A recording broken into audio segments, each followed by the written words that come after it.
سورہ عصر کے اندر جو اللہ نے خوبی بیان کی خسارے سے بچنے کے لیے کہ وَعَامِلُوا الصَّالِحَاتِ، نیک عمل، صالح عمل۔ وہ صالح عمل کیا ہے؟ وہ بھی اطاعت مصطفیٰ ہے، سیرت مصطفیٰ ہے۔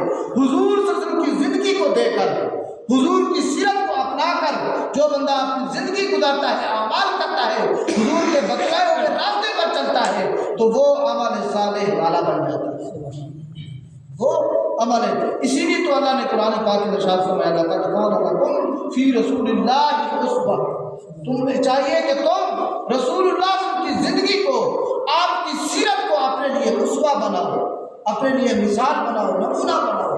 یعنی کہ حضور کے بتلائے ہوئے طریقے پر، حضور کے راستے پر، حضور صلی اللہ علیہ وسلم جس طرح زندگی گزار کر گئے، آپ کی زندگی کو اپنے لیے کامل نمونہ بناؤ، اپنے لیے اسوہ بناؤ، حضور کے بتلائے ہوئے راستے پر چلو، تب تم ہمارے صالح بنو۔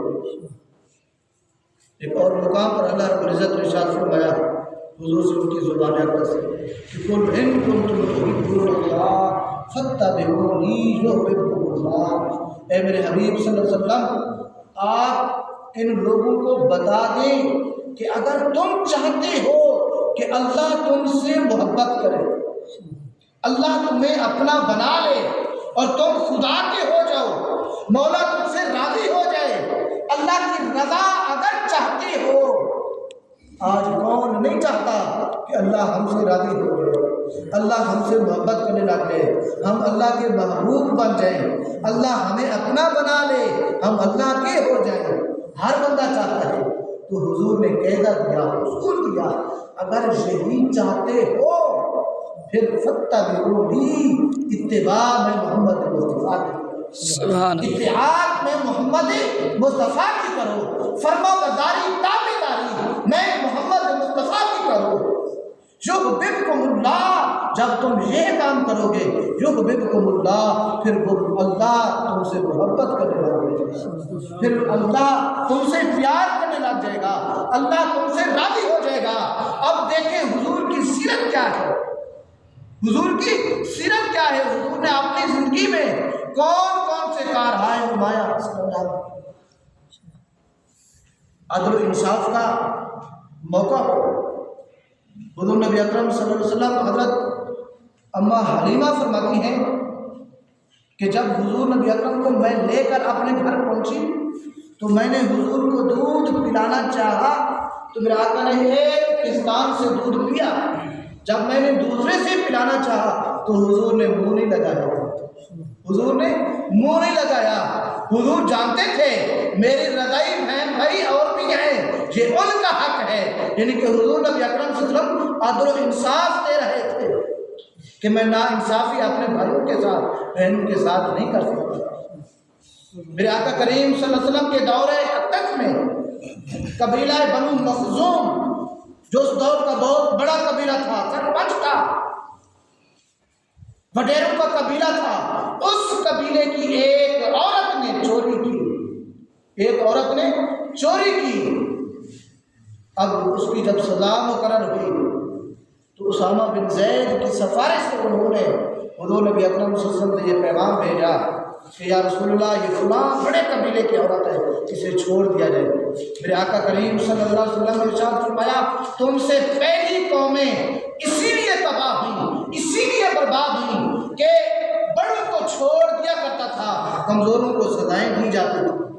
خدا کی عزت کی قسم، میرے آقا نے فرمایا جس کے قبضہ قدرت میں میری جان ہے، اگر آج یہاں محمد مصطفیٰ کی بیٹی فاطمہ ہوتی اس عورت کی جگہ تو اس کے بھی ہاتھ کاٹ لیے جاتے، اس کے بھی، یہ ہے سیرت مصطفیٰ، اس کے بھی ہاتھ کاٹ دیے جاتے۔ پھر آپ کی سیرت کا ایک گوشہ یہ بھی ہے کہ آپ یتیموں کے کام آتے تھے، دکھیوں کے کام آتے تھے، کمزوروں کے کام آتے تھے، محتاجوں کے کام آتے تھے، مسکینوں کے کام آتے تھے، لاچاروں کے کام آتے تھے، بیواؤں کے کام آتے تھے۔ کوئی بھی دکھی اپنی دکھ لے کر، اپنی پریشانی لے کر حضور نبی اکرم کی بارگاہ میں آتا، میرے آقا اس کی پریشانی حل کر دیتے تھے، کسی پر ظلم نہیں کرتے تھے، کسی کو ستایا نہیں کرتے تھے۔ کسی کی پریشانی کو ایسے نہیں ٹال دیا کرتے تھے بس، بلکہ اس کے کام آتے تھے، اس کی پریشانی کو حل کرتے تھے۔ حضرت خدیجہ الکبریٰ اس بات کی شاہد ہے، آپ گواہ ہیں۔ آپ فرماتی ہیں جب پہلی وحی نازل ہوئی، اب قرآن کا وزن دیکھیں، قرآن کا روب دیکھیں، قرآن کا دبدبہ دیکھیں۔ اللہ فرماتا ہے قرآن پاک کے اندر کہ قرآن پاک اگر پہاڑ پر اترتا، اگر پہاڑ پر اترتا تو وہ پہاڑ اس خوف سے، اس رعب سے، اس کے رعب سے پہاڑ ریزہ ریزہ ہو جاتا، اس کا وزن برداشت نہ کر سکتا، اس کا وزن برداشت نہ کرتا، مگر قربان جاؤں سینہ مصطفیٰ پر پورا قرآن حضور کے سینے پر اترا، حضور نے برداشت کیا۔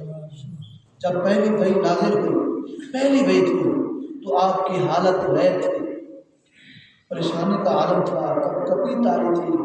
سیدھا غار حرا سے جب گھر گئے، حضرت خدیجہ الکبریٰ سے فرمایا مجھے کمبل دیں، مجھے سردی لگ رہی ہے، کمبل میں اوڑھتا ہوں۔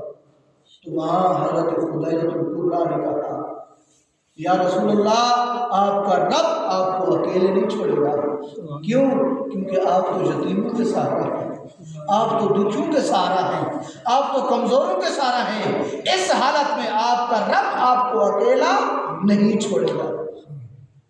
ابھی آپ نے اعلان نبوت بھی نہیں کیا تھا، 9 سال بچپنا تھا آپ کا، 9 سال آپ کی عمر تھی۔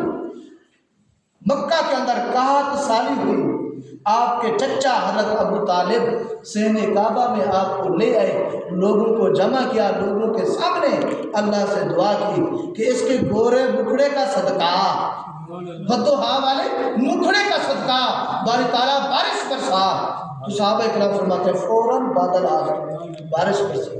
پھر وہیں کھڑے ہو کر حضرت ابو طالب نے بھی یہ اعلان کیا کہ لوگوں، آج میں نے جس بچے کا وسیلہ اللہ کی بارگاہ میں پیش کیا، جس بچے کا واسطہ اللہ کو دیا، یہ بچہ یہ یتیموں کا سہارا ہے، یہ دکھیوں کا سہارا ہے، یہ بیواؤں کا سہارا ہے۔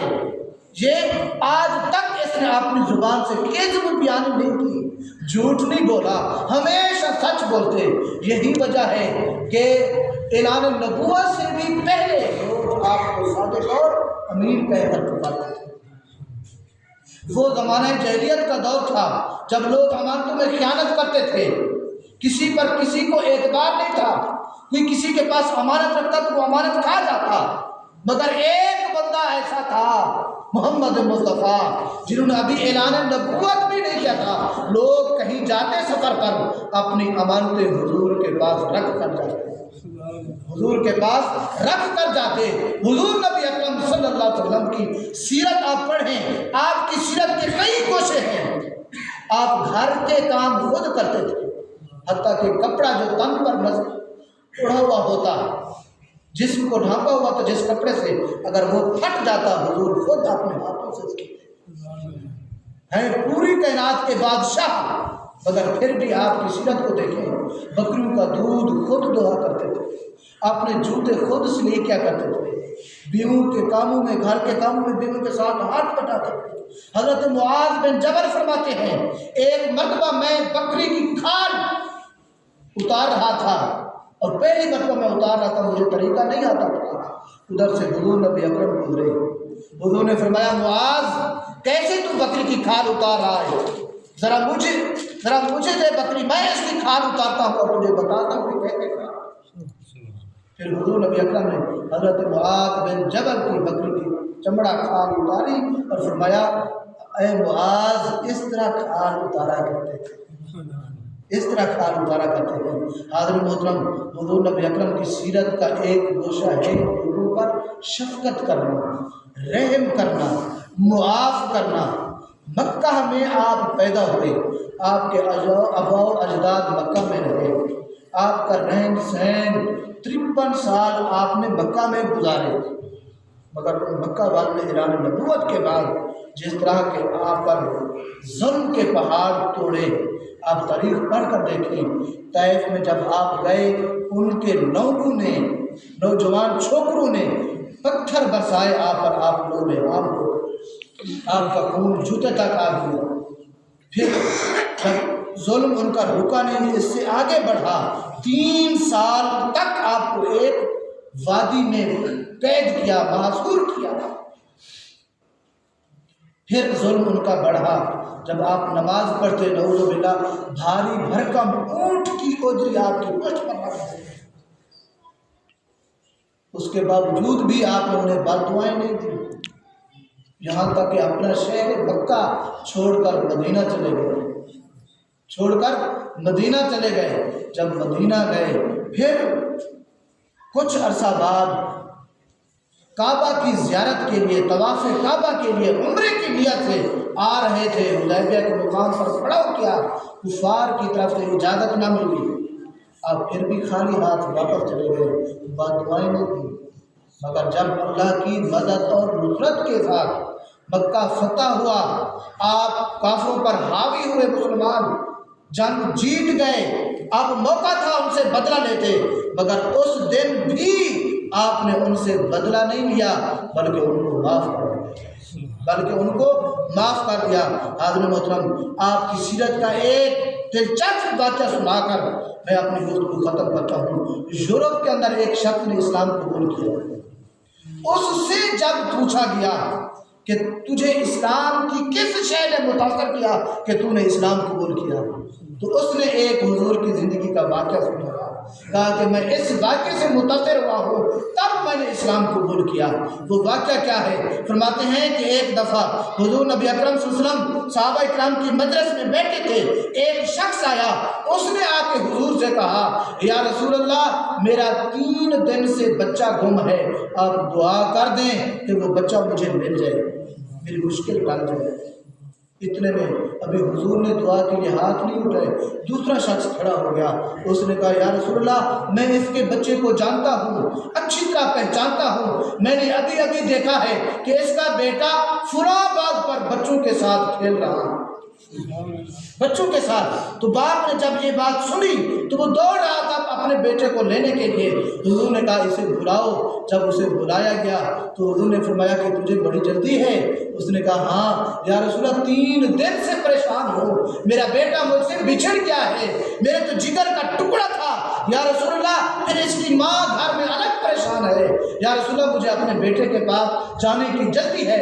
تو حضور نے فرمایا ضرور تو اپنے بیٹے کو سینے سے لگا، مگر میں نے بھی تجھے بے مقصد نہیں بلایا، میں نے بلایا اس لیے کہ جب تو بیٹے کے پاس پہنچے تو وہاں اسے ابو کہہ کر نہ پکارنا، کیونکہ اس کے ساتھ ہو سکتا ہے کوئی اور یتیم بچے ہوں۔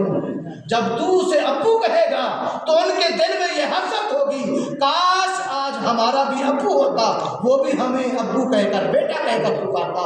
اب جب تو جائے اپنے بیٹے کے پاس، اس کا جو نام ہے نام لے کر اسے پکارنا، بیٹا یا ابو کہہ کر نہ پکارنا، تاکہ دوسرے بچے پریشان نہ ہوں، وہ اب ان کو اپنے باپ کی یاد نہ آ جائے۔